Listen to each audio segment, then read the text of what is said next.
दर्द Bharat news channel पे आप सभी दर्शकों का बहुत बहुत स्वागत है। मैं हूं गौतम राणे सागर, आपके सामने उपस्थित हूं लेकर के कार्यक्रम सोच बदलो देश बदलो। और उसी सोच बदलो देश बदलो कार्यक्रम के तहत आज एक महान विभूति, जिन्हें इतिहास कभी भुला नहीं सकता। इतिहास की घटनाएं बहुत कम होती है जब बहुत कुछ लोग याद किए जाते हैं।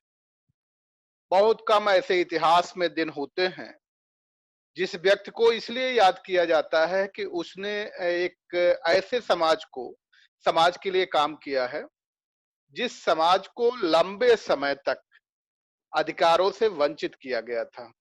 अ, और उसके लिए काम किया, और इस काम को देखा जाए तो आज हम विशेष तौर पे अपने जो विचारों को केंद्रित करेंगे वो विंदेश्वरी प्रसाद मंडल जी के तरफ से विचारों को केंद्रित करेंगे।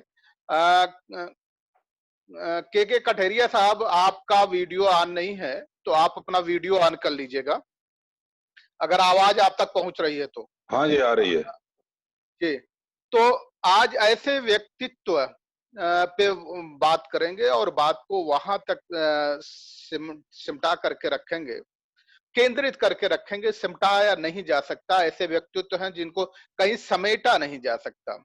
आज बात करेंगे विंदेश्वरी प्रसाद मंडल जी की, और विंदेश्वरी प्रसाद मंडल जी की कल जयंती थी, और जिसके बारे में बात करें थोड़ा सा प्रकाश उस पर डालना बहुत जरूरी है कि आखिर क्या वजह थी कि विंदेश्वरी प्रसाद मंडल को ही जो दूसरा बैकवर्ड के लिए कमीशन बना, जो रिकमेंड करता कि बैकवर्ड को क्या क्या अधिकार दिए जाने चाहिए, क्या क्या नहीं दिए जाने चाहिए, तो विंदेश्वरी प्रसाद को ही क्यों चूज किया गया।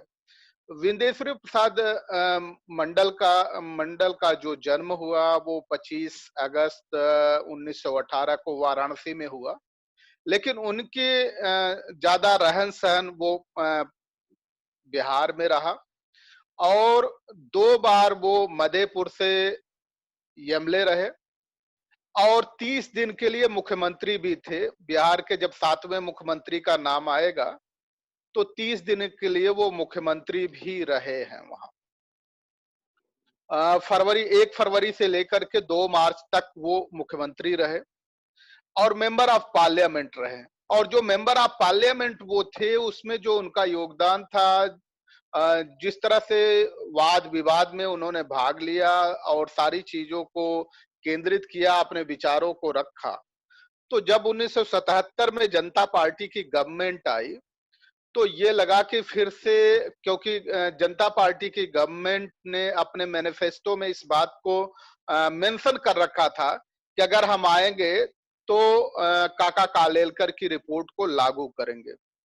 क्योंकि ये सब जानते हैं कि काका कालेलकर की रिपोर्ट लागू नहीं की जा सकती, क्योंकि काका कालेलकर की रिपोर्ट में जो लोग सम्मिलित हुए थे, या कमीशन काका कालेलकर ही जो सम्मिलित हुए थे, वो उसी आधार पे सम्मिलित हुए लोग थे जो 15 मई 1881 को बाल गंगाधर तिलक ने कहा था, जब ज्योतिबा फूले जी ने रिजर्वेशन की बात की थी, तब बाल गंगाधर तिलक जी ने कहा था कि ये कुर्मियों को क्या करेंगे, पार्लियामेंट में पहुंचाएंगे। अगर पार्लियामेंट में पहुंचने की बात आ गई, आपसों में पहुंचने की बात आ जाएगी, तो क्या वो हल लेकर के और बैल लेकर के चले जाएंगे, क्या जरूरत पड़ेगी। हर जातियों पे उन्होंने ये कमेंट किया, और यही बात फिर आगे चल के भी उन्होंने ये कहा कि अगर ये नहीं पढ़ना चाहते हैं तो इसमें दूसरे का दोष क्या है, जो नहीं पढ़ना चाहता उसको विशेषाधिकार देने की कोई जरूरत नहीं है।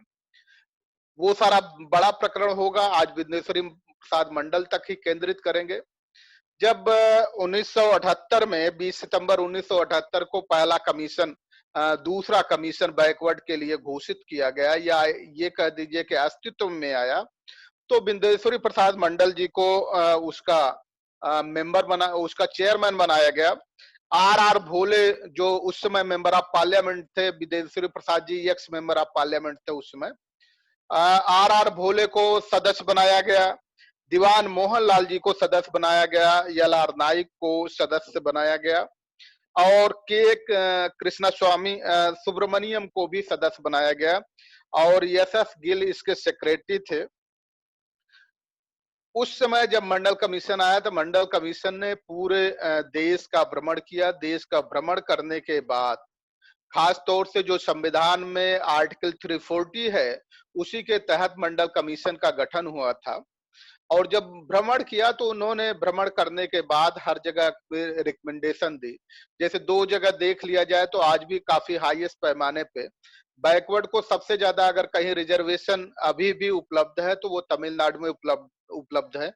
50% बैकवर्ड को रिजर्वेशन है तो 18% शेड्यूल कास्ट को रिजर्वेशन है। उसी तरह कर्नाटक में देखिए तो 48% बैकवर्ड को है और 18% शेड्यूल कास्ट को है। ये सारा पूरा का पूरा बिंदेश्वरी प्रसाद मंडल जी के ध्यान में भी था और हर स्टेट से उन्होंने किया भी था।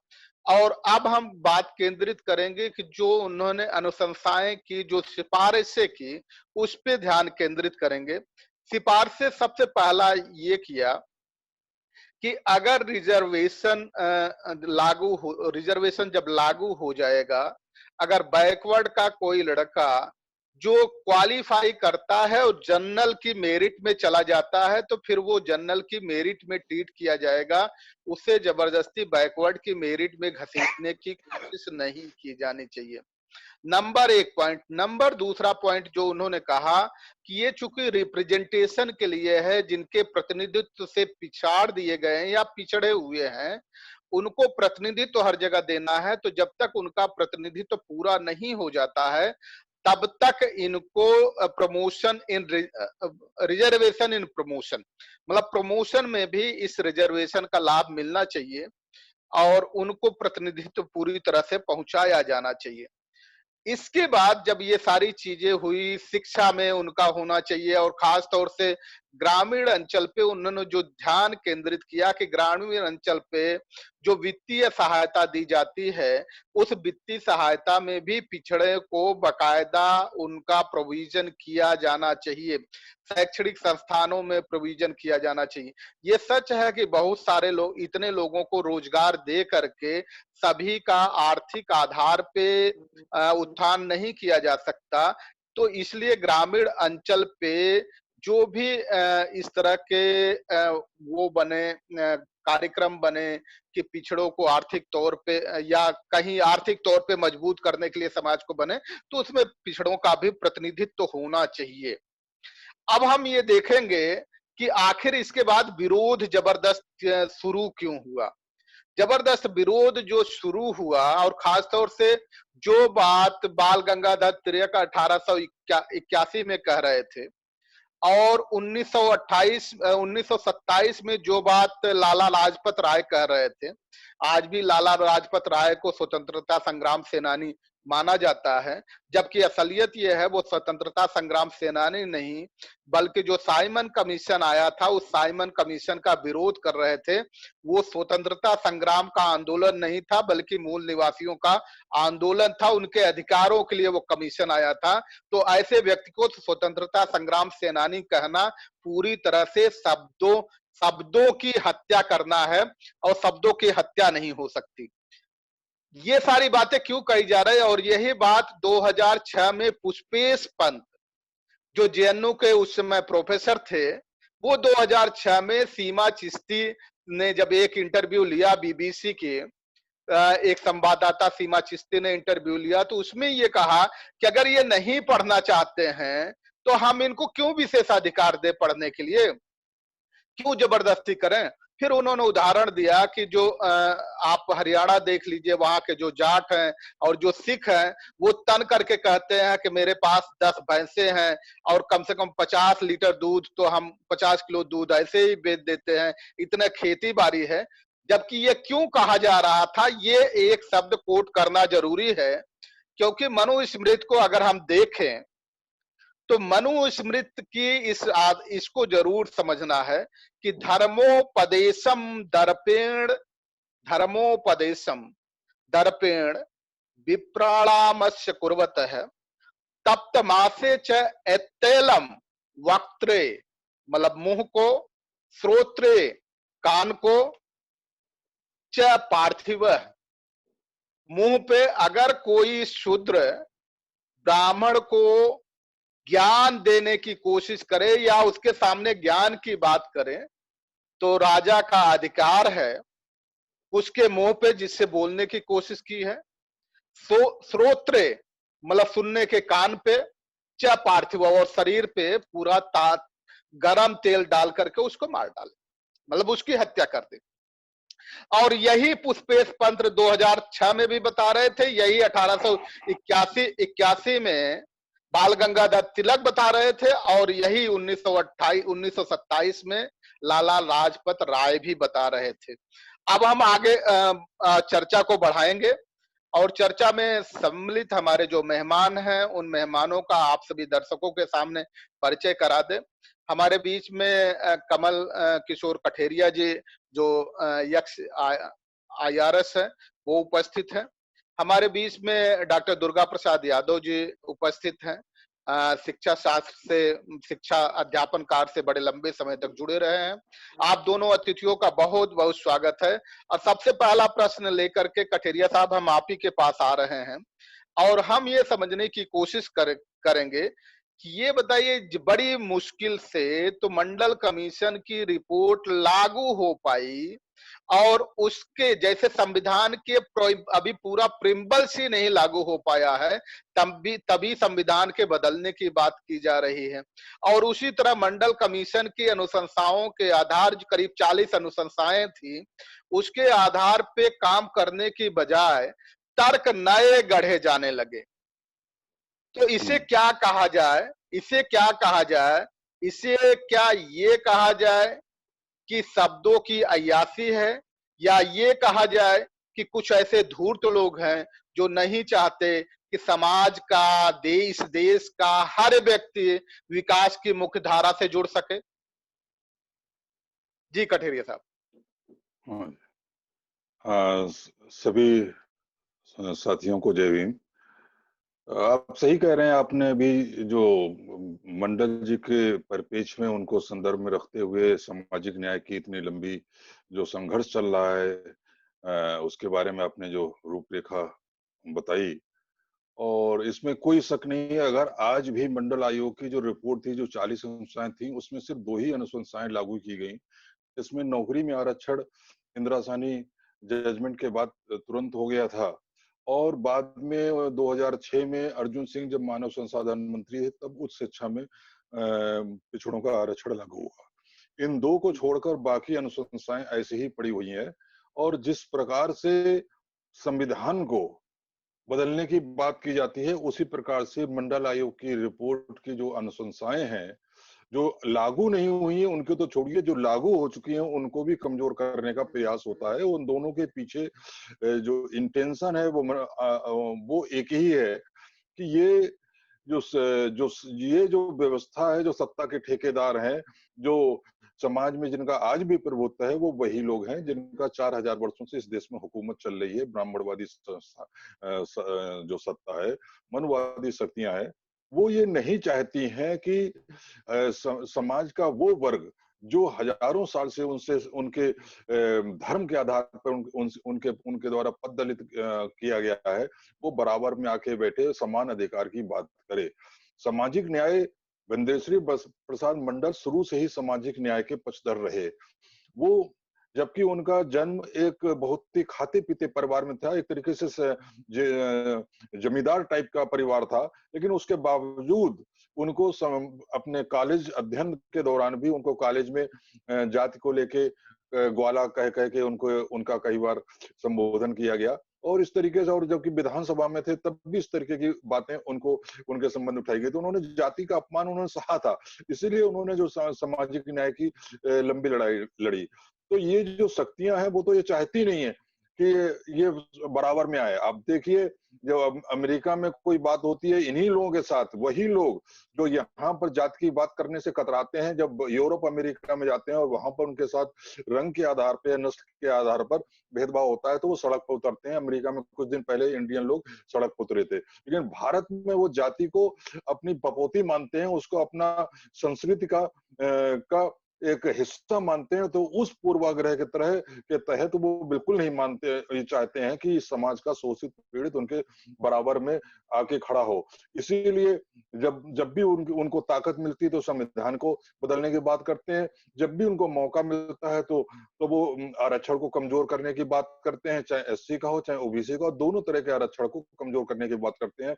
उसमें वो मीडिया का भी सहारा लेते हैं और जी जरूरत जी पड़ने पर न्यायपालिका का भी सहारा लेते हैं। ये उनकी जी जी मानसिकता है। बिल्कुल। जी जी बिल्कुल सही आपने कहा। डॉक्टर दुर्गा प्रसाद यादव जी, हम आएंगे तो एक बात आपसे समझने की कोशिश करेंगे कि एक श्लोक है, उसी का मनुस्मृत का श्लोक है, कहते हैं कि सक्ते नाप ही सुदृढ़ न कार्यो धन संचय है, शूद्रो ही धर्मासाद ब्राह्मण नयो बाधते। कि अगर शूद्र आप उनके तरीके, अगर धन संचय कर लेगा और खास तौर से उनके तरीकों से धन संचय करने की कोशिश करेगा, तो वो फिर पूरी तरह से ब्राह्मणों के लिए अहितकर होगा और आगे बढ़ करके ब्राह्मणों को वो प्रताड़ित करेगा, त्रसित करेगा, उनका शोषण करेगा। तो क्या ये जो विरोध चल रहा है इस समय, खास तौर से जो रिजर्वेशन के नाम पे नई नई शब्दावलियां गढ़ी जा रही, क्या इसी डर से किया जा रहा है क्या कि ये किसी तरह से उनके जो तरीके अपना रहे हैं वो धन संचय के, वो शूद्र न अपना पाए? जी डॉक्टर साहब। राणे साहब, कुछ भी कहने से पहले मैं बीपी मंडल साहब को उनकी जयंती पर श्रद्धा सुमन अर्पित करता हूं और सारे समाज को, देशवासियों को बधाई भी देता हूं। सबसे बड़ी बात यह है, ये बात पैदा कहां से हो रही है। जिस लड़ाई को सदियों से लड़ करके हमारे महापुरुषों ने भगवान गौतम बुद्ध के समता समानता बंधुत्व के आधार पर इस देश का संविधान बना, जिससे संविधान इस देश में रहने वाले सभी लोगों को बराबरी का हक दिया गया, चाहे जिस भी प्रकार का बराबरी उनको चाहिए संविधान ने प्रदान किया। तो ऐसी स्थिति में मनुस्मृति का सहारा लेकर के, जो हजारों साल पहले कभी हुआ करती थी और जिसके खिलाफ हजारों साल से सामाजिक परिवर्तन की लड़ाई महापुरुषों ने लड़ी है, तो ये जो सारा कुचक्र किया जा रहा है, जो अभी आपने कहा, उसमें आगे और भी लिखा है मनुस्मृति कि अगर शूद्र किसी भी प्रकार से धन संचय कर लेता है तो उस देश के राजा को चाहिए कि उसकी सारी संपदा को आहरित करके आधा अपने राजपाट में लगा ले और आधा ब्राह्मणों को दान दे दे। सिर्फ आहरण न करे बल्कि उसमें ब्राह्मणों की हिस्सेदारी भी बता दे, ऐसा भी मनुस्मृति में लिखा हुआ है। हमारे कहने का तात्पर्य यह है कि ये मानसिकता की बात है। इनके मनोमस्तिष्क में जो इस देश के मूल निवासी रहे हैं, जिन्हें आप बौद्धिस्ट कह सकते हैं, उन्हीं को शूद्र कहा गया। जो कमेरा जातियां रही हैं, जो कृषक जातियां रही हैं, जो पशुपालक जातियां रही हैं, जो श्रमिक जातियां रही हैं, उन्हें शूद्र कह करके संबोधित किया गया और उन्हें उनके सारे अधिकारों से वंचित कर दिया गया। लेकिन ये संविधान की मर्यादा थी, संविधान की देन थी कि आज हर व्यक्ति संविधान द्वारा दिए गए अधिकारों के आधार पर आगे बढ़ने का प्रयास कर रहा है।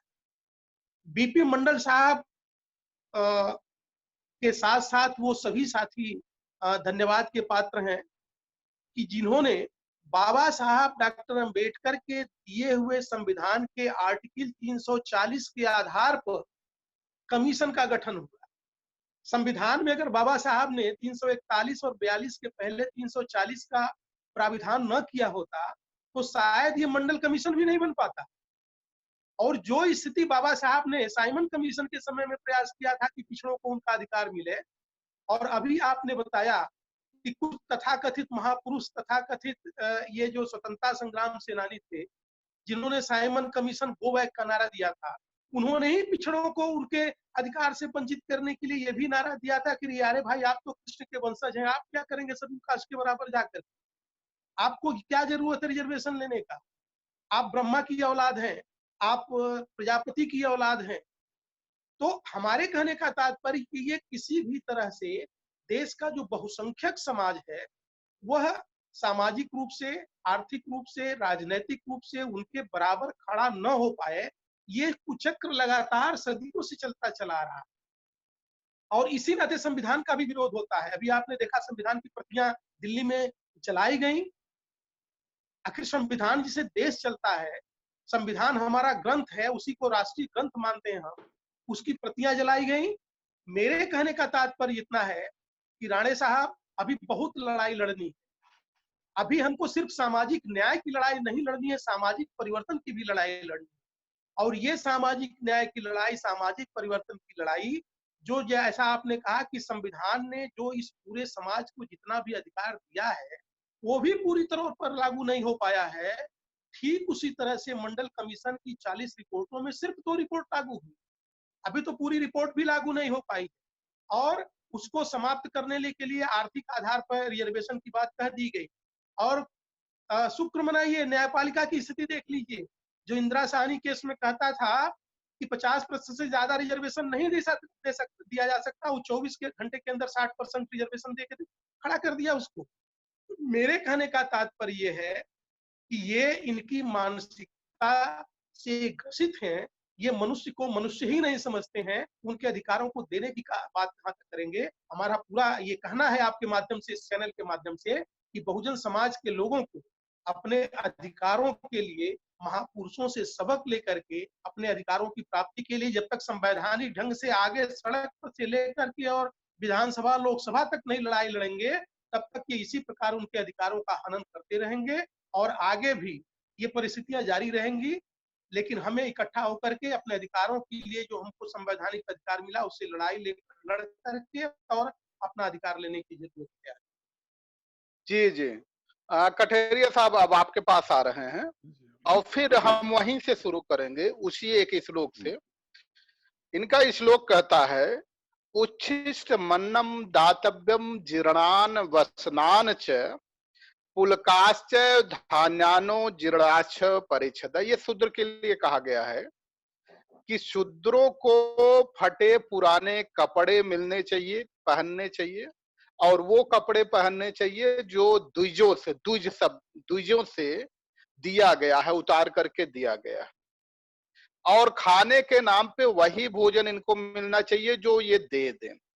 उच्छिष्ट मन्नम दातव्यम, झूठे भोजन करना चाहिए, बासी खाना खाना चाहिए, ताजा कभी नहीं खाना चाहिए। क्या आज भी उनकी इस मानसिकता में कोई परिवर्तन नहीं आ रहा है, जिसकी वजह से ये लोगों को ये नहीं देख पा रहे हैं कि कुछ लोग पौष्टिक आहार ले पा रहे हैं, ताजे भोजन ले पा रहे हैं, जो उनको पीड़ा पहुंचा रही, उनको कचोट रही है, उनको उनके दर्प को तोड़ रही है? क्या ये सारे विरोध करने की वजह वही है क्या? जी कठेरिया साहब। जी, मैं यही मानता हूँ कि ये विरोध करने की वजह वही पुरानी मानसिकता है जिसके तहत उनके एक अंदर जातीय अभिमान है। वो आज भी अपने को जाति के आधार पर श्रेष्ठ समझे हुए हैं। अभी देखिए, इसी बात पर एक अमेरिका में फिल्म भी आई है। उसमें भी जब ब्राह्मण से वो उसकी फ्रेंड पूछती है कि आप अपने को वहां पर ये श्रेष्ठ क्यों मानते हो, तो वो यही कहते हैं कि हम जन्म से श्रेष्ठ हैं। उन्होंने पूछता कि आपने क्या किया, कोई आपने ग्रंथ की रचना करी है, आपने कोई बहुत बड़ा आविष्कार किया है? तो कहा कुछ नहीं किया। कहा क्यों? कहा इसलिए हमें धर्म ने बताया है। तो ये धर्म के आधार पे जो उनके अंदर ये पूर्वाग्रह भर गया है, वो कितना भी पढ़ लिख जाए वो उनके अंदर से निकल नहीं रहा है। और अभी मैं आपको एक घटना अहमदाबाद की बताना चाहूंगा। अहमदाबाद में एक आईपीएस ऑफिसर ने एक अपार्टमेंट में, बिल्डिंग मल्टी स्टोरी अपार्टमेंट में अपना एक फ्लैट बुक कराया। उसको वो आईपीएस ऑफिसर एससी था और बिल्डर ने उस समय जो उसको दे दिया, लेकिन बाद में उसी अपार्टमेंट में इकट्ठे 15-20 फ्लैट किसी एक कम्युनिटी ने ले लिए, लेकिन उन्होंने शर्त रखी कि इस सोसाइटी में कोई भी एससी नहीं रहेगा। तब बिल्डर ने इस लालच में कि इसके अधिकांश फ्लैट 60% फ्लैट एक ही कम्युनिटी ले रही है, तो उन्होंने उसका जो है पैसा लौटा दिया, उसको कैंसिल कर दिया। उस आईपीएस ऑफिसर को हाईकोर्ट जाना पड़ा उस अपने साथ जो नाइंसाफी हो रही थी उसके लिए संघर्ष करने के लिए। तो और उसी तरह घटना अभी 10 दिन पहले हुई है, जिसके वीडियो भी आपने भी ध्यान दिया होगा इसमें एक महिला कह रही है उसके पड़ोस में एक प्लाट जो है किसी एससी ने खरीद लिया है, उसका घर है, तो वो कह रही है कि हरिजन हमारे पड़ोस में आएगा तो मैं कैसे लोगों से बात करूंगी, हमारे यहाँ लोग दूसरे लोग भी आते हैं, बड़े बड़े लोग आते हैं मिलने, और एक हरिजन हमारे बगल में आके अगर अपना बंगला बनवाएगा तो हम कैसे उसके साथ रह पाएंगे इस कॉलोनी में। तो ये मानसिकता आज भी बनी हुई है समाज में, उस जाति पूर्वाग्रह के तहत ही वो पूरा काम हो रहा है, चाहे समाज का कोई भी हिस्सा हो, यहाँ तक कि न्यायपालिका हो, वहां भी जाति पूर्वाग्रह ही काम कर रहे हैं। वरना आप देखिए कि जब 9 जज की बेंच कुछ और कहती है, उसके खिलाफ 2 जज की बेंच कह देती है कि आरक्षण जो है अधिकार, मौलिक अधिकार नहीं है, हम न्यायपालिका ने जो है किसी भी सरकार को बाध्य नहीं कर सकती कि इनको आरक्षण दिया जाए, जबकि इंदिरा साहनी मामले में उन्होंने उसको 16 का पार्ट माना। तो ये और उसको अवमानना का काम केस भी नहीं माना जाता है कि आप 9 जज की बेंच का 2 जज अवहेलना करते हैं, उसको कोर्ट की अवमानना नहीं मानी जाती, क्योंकि वहां पर एससी और ओबीसी के अधिकारों का, आरक्षण का मामला बहुजन समाज के अधिकारों का है, उनके अधिकारों का हनन हो रहा है, तो वो जज भी मानते हैं कि ये इसमें कोई बड़ी बात नहीं है। आप तो इसलिए ये मानसिकता का मामला है, मानसिकता चूंकि धर्म से जुड़ी हुई है, वो इसलिए उनके अंदर से नहीं जा रही है। जब तक धर्म का असर उनके ऊपर से नहीं जाएगा, तब तक इस तरह की मानसिकता बनी रहेगी और वो बार-बार उन्हीं पूर्वाग्रह अपनी पुरानी संस्कृति को हम पर लादने का प्रयास करेंगे। वो कभी भी नहीं चाहेंगे कि एससी जो है अच्छे कपड़ों में बैठे, अच्छे घरों में रहे, अच्छी कारों में घूमे। वो एससी को यूज तो करना चाहते हैं या पिछड़ों को यूज तो करना चाहते हैं, लेकिन जो अपने को प्रगतिशील दिखाने के लिए। जब कभी बात होती है किसी दलित पिछड़े की और अगर वो ब्राह्मण उसकी बात कर रहा है तो वो अपने को प्रोग्रेसिव विचारधारा का बताता है, लेकिन वही बात अगर लालू यादव कहते हैं या कोई एससी समाज का नेता कहता है तो उनको कहते हैं जातिवादी नेता है।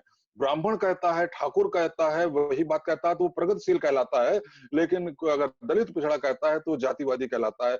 ये मानसिकता जो है उस वही उनके अंदर आज भी काम कर रही है और आज इत्तेफाक से उनके समर्थन में पूरे सत्ता में भी हर प्रदेश में उनके समर्थक बैठे हुए हैं, इसलिए उनकी ताकत ज्यादा बढ़ गई है।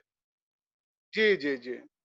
डॉक्टर साहब अब आपके पास आ रहे हैं और ये समझने की कोशिश करेंगे कि एक बात ये जो कह रहे थे, ये भी सच है कि अभी हल्द्वानी की घटना ये बता रहे थे, कठेरिया साहब। हल्द्वानी की घटना ये है कि एक मेरे ख्याल से ब्राह्मण औरत थी, उसके बगल में शेड्यूल कास्ट वाले ने जमीन ले लिया, बड़ा बवाल किया। लेकिन दूसरा पहलू भी उसका ये है कि जैसे उसने 100 नंबर डायल किया, पुलिस आई और इसके बाद वो उस औरत ने सरेंडर करते हुए ये कहा कि भाई हम आप तो पड़ोसी बन रहे हैं, आप तो मेरे भाई जैसे हो, मैं आपको यहाँ रहिए राखी बांधूंगी। तो ये जो बदलाव हुआ संविधान की वजह से, यही पीड़ा पहचान रही क्या?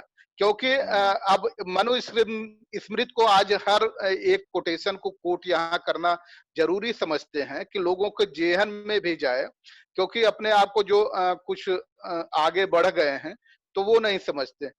तो ये जब हुआ, पूरी तरह से वर्णाश्रम की व्यवस्था बनी, तो पहले ब्राह्मणों के लिए निर्धारित किया गया अध्ययनम अध्यापनम यजनम याजनम च दानम यजनम याजनम च दानम ग्रहम प्रतिग्रहम च ब्राह्मणा नाम कल्पित।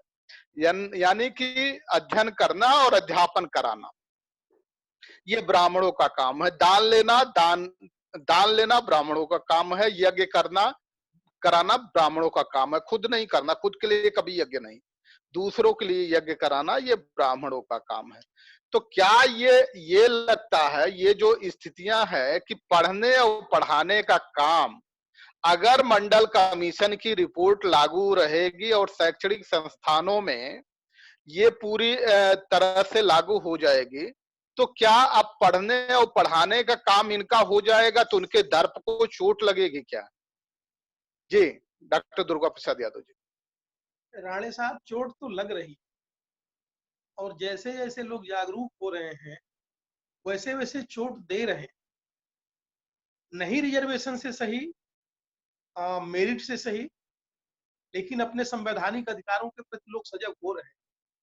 लेकिन एक चीज मैं और कहना चाहूँ कि जितना दोष उस समाज का है कि वो नहीं चाहता कि ये पूरा समाज हमारे समकक्ष खड़ा हो, आर्थिक रूप से, राजनीतिक रूप से, सामाजिक रूप से।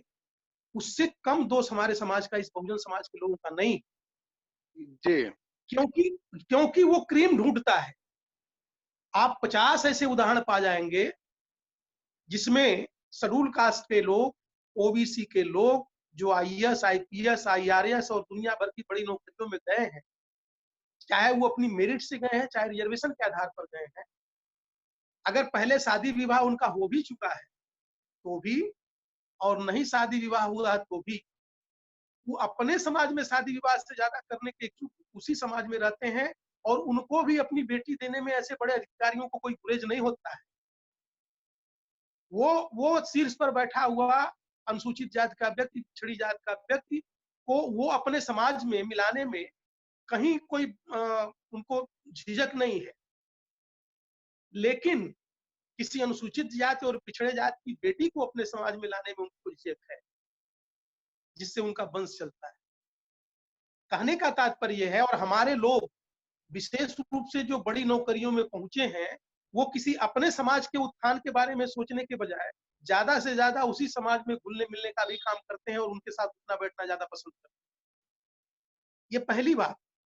दूसरी बात आपको बताऊं कि अब तो मेरिट की जो बात आप कर रहे हैं, वो मेरिट में तो जो ईडब्ल्यूएस जारी किया गया है, अभी देखिए पिछली एक डिबेट आपने किया भी था, उससे बहुत अच्छी मेरिट यहाँ खच्चरों की आ रही, लेकिन जबरदस्ती गधों को आगे बढ़ाने का प्रयास किया जा रहा है। शब्द भी खच्चरों और गधों खच्चरों और गधों को घोड़ों पे वरीयता दी जा रही है। मैं आपके ही शब्दों को दोहरा रहा हूँ कि खच्चरों और गधों को घोड़ों पर वरीयता दी जा रही है। वो घोड़े जो बहुजन समाज के लोग हैं, लेकिन मेरिट हाई है, उनके बदले ईडब्ल्यूएस का फार्मूला लगा करके लो मेरिट वालों को, तब योग्यता की बात नहीं हो रही। और जो रिजर्वेशन और इस संवैधानिक आरक्षण की बात जो है, वो उसका विरोध यही कह के करते हैं लोग कि भाई इससे योग्यता का हनन होता है। अब योग्यता का हनन नहीं हो रहा है। तो मेरे कहने का तात्पर्य है राणे साहब, ये सब मानसिकता की बात है। और ये जो इसी नाते ये लोकतंत्र से क्यों घबराते हैं? लोकतंत्र से इसलिए घबराते हैं कि लोकतंत्र में संख्या बल जिसके पास होता है उसका राजा बनता है। इस नाते ये मनुस्मृति को लागू किए रहना चाहते हैं, जातियों और उपजातियों में 6745 जातियों उपजातियों में बांटे रखना चाहते हैं, और उसमें इस तरह का विद्रोह पैदा करना चाहते हैं पिछले 100-150 सालों से जो हिंदुज्म के नाम पर हो रहा है, कि गर्व से कहो हम हिंदू हैं, मंदिर बनाने के समय गर्व से कहो हम हिंदू हैं, लेकिन अधिकार लेने के समय चमार हो जाते हैं, जाटा हो जाते हैं, मुसलमान हो जाते हैं, कुर्मी हो जाते हैं, दूसरे बिरादरी के हो जाते हैं। इतना ही नहीं, उनके अंदर ये भी भावनाएं भड़काई गई कि तुम्हारा सारा अधिकार तो ओबीसी में यादवों ने ले लिया और एससी में चमारों ने ले लिया, जाटुओं ने ले लिया, कि किसी भी प्रकार ये इकट्ठा न होने पाए। और आज जो परिस्थितियां हैं, आप ये देख रहे हैं राणे साहब कि उत्तर प्रदेश जैसे प्रदेश, बड़े प्रदेश में, जहां इनकी जनसंख्या मिलाकर के लगभग 80-85% के आसपास है, बेतहाशा गैर संवैधानिक कृत्य इनके ऊपर किए जा रहे हैं। रोज हत्याएं हो रही हैं, रोज लूटमार हो रहा है, बहु बेटियों के साथ अन्याय अत्याचार हो रहा है, लेकिन संविधान के शीर्ष पर, कुर्सी पर जो बैठा हुआ व्यक्ति है, उसको जरा सा भी इस बात का तवज्जो नहीं। इसी नाते बाबा साहब भी कहते थे कि जो राजा होता है, जो शासक होता है, उस संख्या में भले कम हो, लेकिन उनके समाज के ऊपर अन्याय अत्याचार नहीं होता है। और उदाहरण जो अंग्रेजों को देते, और वही उदाहरण आज मैं दे रहा हूं कि 3.5% ब्राह्मण, 5% ठाकुर मिलके भी इस देश में शासन सत्ता नहीं बना सकते हैं, लेकिन हिंदुज्म के नाम पर जो अपना शासन सत्ता पर गए हैं, वो आज उनके ऊपर अन्याय अत्याचार न होकर के पूरे बहुजन समाज के ऊपर अन्याय अत्याचार हो रहा है। और इनकी ये मानसिकता है कि कभी ये बर्दाश्त नहीं कर पाते हैं। हम लोग भूगोल के विद्यार्थी रहे, भूगोल के शिक्षक रहे हैं, जातियां, उपजातियां, प्रजातियां पढ़ाई जाती हैं। विश्व में कुछ लिमिटेड प्रजातियां हैं, ब्लड के आधार पर उनका निरीक्षण किया जाता है। जी जी जी जी देश में जी डॉक्टर विषयांतर नहीं होगा। इस देश में नहीं, अब मुझे समराइज करना पड़ेगा, हमारे पास मात्र 2 मिनट का समय बचा है। मैं एक बार तो पुनः आप आपकी समझाए। बातों हाँ, का समर्थन करते हुए और मंडल साहब को की जयंती पर उन्हें अपना स्नेह अर्पित करते हुए अपनी बात समाप्त कर देता हूं। ये सच है कि हमारे यहाँ जातियां, उपजातियां, प्रजातियां पढ़ाई जाती हैं, लेकिन कुजातियां नहीं पढ़ाई गई, जिसका जिसका खामियाजा ये पूरा देश भुगत रहा है। अगर कुजातियां पढ़ाई गई होती तो मेरे ख्याल से ये देश ये नहीं भुगत रहा होता। लेकिन आज जो सबसे अहम पहलू है जिस पे हमें विचार करना है, वो अहम पहलू ये है कि दक्षिण भारत में आखिर ये जिसको मूल निवासी मूवमेंट कह लीजिए, आंदोलन कह लीजिए, या शेड्यूल कास्ट बैकवर्ड का आंदोलन कह लीजिए, वो सफल है, करीब करीब सफल है। चाहे वो आप तमिलनाडु में चले जाइए, चाहे कर्नाटका में चले जाइए, जहां भी चले जाइए, वो पूरी तरह से सफल है दक्षिण भारत में। तो उत्तर भारत में क्यों नहीं सफल हो पा रहे हैं? वजह यह है कि दक्षिण भारत में सफल होने के पीछे राज ये रहा कि शेड्यूल कास्ट और बैकवर्ड दोनों मिलकर के एक लड़ाई लड़ते हैं, और ये उत्तर भारत में शेड्यूल कास्ट अलग लड़ाई लड़ता है तो बैकवर्ड अलग लड़ाई लड़ता है। शेड्यूल कास्ट ने हमेशा कोशिश की है कि बैकवर्ड की लड़ाई लड़ने की, और आपको याद भी होगा कि 1990 में जब मंडल पे बड़ा बवाल मचा था, तो वो भी लड़ाई शेड्यूल कास्ट ने आगे बढ़कर के लड़ी। तो ये यहाँ उत्तर भारत में जो दक्षिण भारत में प्रयोग सफल हो चुके हैं, उस प्रयोग को उत्तर भारत में किए जाने की जरूरत है। अगर वो प्रयोग यहां भी किया जाए तो निश्चित तौर पे ये परिस्थितियां बहुत तेजी से बदल जाएगी। एक हमारे बाबा साहब डॉक्टर अंबेडकर के बाद एक नेतृत्व पैदा हुआ मान्यवर कांसीराम जी का, जो आजकल हमारे बीच में नहीं है, परिनिर्वाण प्राप्त कांसीराम जी का। उन्होंने भी उस प्रयोग को पूरी तरह से लागू करने की कोशिश की और काफी हद तक सफलता प्राप्त की भी। जब लंबे समय तक आपको अगर वायरल फीवर हो जाए तो 10 दिन का दवा खानी पड़ती है, और जब कुष्ठ रोग हो जाए तो दवाइयां लंबे समय तक खानी पड़ती है। लेकिन लगता है कि कुछ लोगों को थोड़े दिन में ही दवाइयां खाने की आदत से ये लगने लगा कि दवाइयां जो है कड़वी हैं, और वो खाना नहीं चाहे, जिसकी वजह से छूट गया।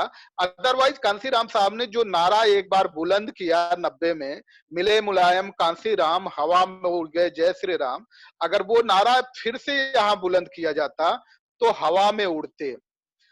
ये दो पिछड़े जातियों के कमीशन बने, एक काका कालेलकर में। काका कालेलकर में 11 सदस्य थे, जिसमें 6 लोग विरोध में थे काका कालेलकर को लेकर के, 5 लोग सक्रिय नहीं थे। बिंदेश्वरी प्रसाद मंडल में जो सदस्य थे, केवल के सुब्रमण्यम ने अपनी अगेंस्ट टिप्पणी दी थी, बाकी सब लोगों ने इसके सपोर्ट में टिप्पणी दी और मजबूती के साथ बिंदेश्वरी प्रसाद ने इनकी लड़ाई लड़ी। और पीएस कृष्णन को हम कभी नहीं भूल सकते। कोर्ट में जितनी भी बाधाएं आई, पीएस कृष्णन ने उन बाधाओं को बड़ी बारीकी से और नीतिगत तरीकों से दूर किया, तभी ये मंडल कमीशन रिपोर्ट पूरी तरह से लागू हो पाई। पीएन कृष्णन को भी हम नहीं भूल सकते हैं। पीएन कृष्णन ने बहुत लड़ाइयां लड़ी, और हर जगह कोर्ट में, जो सुप्रीम कोर्ट में जब जब मामले हुए तो पीएन कृष्णन ने जब जबरदस्त तरीके से उसका सपोर्ट किया। ज्वाइंट सेक्रेटरी वो थे भारत सरकार में। तो इस बात को ध्यान में रखते हुए और अंत में हम इसको समराइज करना चाहेंगे, और समराइज करने से पहले मैं डॉक्टर दुर्गा प्रसाद यादव जी से पंच लाइन लेना पसंद करूंगा कि आखिर में ऐसे महान विभूति के लिए आप क्या कहना चाहेंगे? बिंदेश्वरी प्रसाद मंडल जी के लिए अंत में, जो उनकी जयंती थी और आज हमारे बीच में नहीं है, तो आप अपने खराजे अकीदत पेश करना चाहें तो कर दें, फिर हम समराइज करेंगे। डॉक्टर दुर्गा प्रसाद यादव जी। तो राणे साहब, संघर्ष की गोद से ही क्रांति पैदा होती, और जितने भी महापुरुष बहुजन समाज में पैदा हुए हैं, वो चाहे जिस तरह के परिवार में पैदा हुए, उनके जीवन में जितने भी सामने संघर्ष आए, जितना भी विभेदकारी नीतियां आई, उसी से प्रेरणा लेकर के वो आगे अपनी बहुजन समाज की लड़ाई लड़ने के लिए प्रेरित हो पाए। और अपने महापुरुषों से सबक लेकर के किसी भी लड़ाई को आगे बढ़ा पाए। बिंदेश्वरी प्रसाद मंडल बहुत ही संपन्न परिवार के थे और संपन्न परिवार के होने के बावजूद भी उनके साथ जिस तरह से आर्थिक रूप से मजबूत रहने के बावजूद भी सामाजिक रूप से भेदभाव किया गया और सामाजिक रूप से पढ़ाई के समय ही जिस प्रकार भेदभाव किया गया, यहाँ तक कि जिस समय वो मुख्यमंत्री थे, एक बार गंगा में एक जलयान जिसमें कुछ आयल ले जा रहा था गिर गया और आग लग गई, तो वहां के भूमिहारों और ब्राह्मणों ने कहा था कि जब मुख्यमंत्री की कुर्सी पर शूद्र बैठेगा तो इस प्रकार की आग लगना स्वाभाविक है। इन सारी चीजों से प्रेरणा लेकर के और सामाजिक परिवर्तन, सामाजिक न्याय का आंदोलन जो बिंदेश्वरी प्रसाद मंडल ने चलाया और जिसकी बदौलत कमीशन में वो अध्यक्ष हुए और उनके द्वारा संस्तुत जो मंडल कमीशन था उसके आधार पर आज पूरे भारतवर्ष में लोगों को कुछ लाभ मिल रहा है, समाज आगे बढ़ रहा है। मैं अपनी तरफ से बिंदेश्वरी प्रसाद मंडल जी को उनके जन्म के 102वें जयंती के अवसर पर अपना हार्दिक शुभकामना व्यक्त करता हूं और ये जरूर कहना चाहूंगा समाज से आज इस डिबेट के माध्यम से कि बिंदेश्वरी प्रसाद मंडल, ज्योतिबा फूले, साहू जी महाराज, बाबा साहब डॉक्टर अम्बेडकर, मान्यवर कांसीराम साहब से प्रेरणा लेकर हम आगे भी इस आंदोलन को आगे बढ़ाएं और संविधान ने जो हमको अनुच्छेद 340, 41, 42 में अनुसूचित जात, जनजात और पिछड़े वर्ग के लिए जो अधिकार दिया है, उनको सामूहिक नेतृत्व के अंदर लेकर के शासन प्रशासन में अपनी भागीदारी बनाएं और इस प्रकार के अधिकारों को लें। यही हमारे लिए मंडल साहब के जयंती पर एक तरह से एक प्रेरणा लेनी चाहिए। बीपी मंडल जी के जयंती पर एक ही प्रेरणा लेनी चाहिए कि जो सामाजिक और शैक्षणिक दृष्टिकोण से पिछड़े लोग हैं उन्हें कितनी जल्दी से जल्दी सामाजिक मुक्ति आंदोलन, सामाजिक परिवर्तन आंदोलन और आर्थिक मुक्ति आंदोलन चला करके कितनी जल्दी से जल्दी जो समाज की विषमताएं हैं उस समाज की विषमताओं को पाटा जाए और शैक्षणिक दृष्टिकोण से सबको एक पैरेलल लाने की कोशिश की जाए। ये सच है कि सब नहीं आ सकते, सबको ये कहते हैं कि जैसे अगर रिजर्वेशन दे दिया जाए, कुछ लोग नौकरियों में आ जाएंगे तो क्या सबका भला हो जाएगा। तो बिंदेश्वरी प्रसाद मंडल जी ने बाकायदा ये कहा था कि सबका भला करने के लिए एक स्किल डेवलपमेंट प्रोग्राम जो होता है वो ट्रेनिंग दी जाएगी, गांव में भी ट्रेनिंग दी जाएगी और जिस तरह से वित्त विकास निगम वगैरह तमाम बनते हैं शेड्यूल कास्ट के लिए, उसी तरह से बैकवर्ड को भी बनना चाहिए और उनको इंटरेस्ट फ्री, ब्याज मुक्त उनको लोन दिया जाना चाहिए और इसके आधार पर जब इस तरह से चलेगी तो व्यवस्थाएं बदलेंगी। आज सिर्फ यही कहना चाहते हैं कि बिंदेश्वरी प्रसाद मंडल जी का जो कार्य है वो अनुकरणीय कार्य है। बाबा साहब डॉक्टर अंबेडकर अगर आज होते तो निश्चित तौर पे बिंदेश्वरी प्रसाद मंडल पे फक्र कर रहे होते, ज्योतिबा फूले होते तो बिंदेश्वरी प्रसाद मंडल पे फक्र कर रहे होते, छत्रपति साहू जी महाराज होते तो बिंदेश्वरी प्रसाद मंडल पे फक्र कर रहे होते कि हमारे जाने के बाद भी जो हमारी पीढ़ियां वो शांति से नहीं बैठने वाली है, आगे बढ़ती रहती और बिंदेश्वरी प्रसाद मंडल के साथ साथ के.एस. कृष्णन के ऊपर भी फक्र कर रहे होते और आज हमें भी फक्र है। अंत में हम सिर्फ ये कहेंगे कि बिंदेश्वरी प्रसाद मंडल के इस जयंती विशेष के अवसर पे जो डिबेट हमने आयोजित की है उस पे सिर्फ ये हम प्रतिबद्धता जाहिर करेंगे, प्रतिज्ञा लेंगे कि जो भी बिंदेश्वरी प्रसाद मंडल का एक प्रयोजन था, जो प्रयास उन्होंने किया था, लोगों को सामाजिक आर्थिक तौर पे सामाजिक शैक्षणिक तौर पे मजबूत करके फिर उनको आर्थिक तौर पे मजबूत किया जाए, क्योंकि वो मानते थे कि व्यक्ति चाहे जितना भी आर्थिक तौर पे मजबूत हो जाए, अगर वो शैक्षणिक और सामाजिक तौर पे मजबूत नहीं है तो उसके साथ वही हश्र होता है जो जगजीवन राम जी के साथ हुआ। जगजीवन राम जी ने जब संपूर्णानंद की मूर्ति का अनावरण किया था और वो भी भारत सरकार के डिफेंस रक्षा मंत्री थे, उस समय भी उस जो जिनको टट्टी करके धुलने की भी तमीज नहीं है, उन पुरोहितों ने गंगा जल से प्रक्षालन कराया।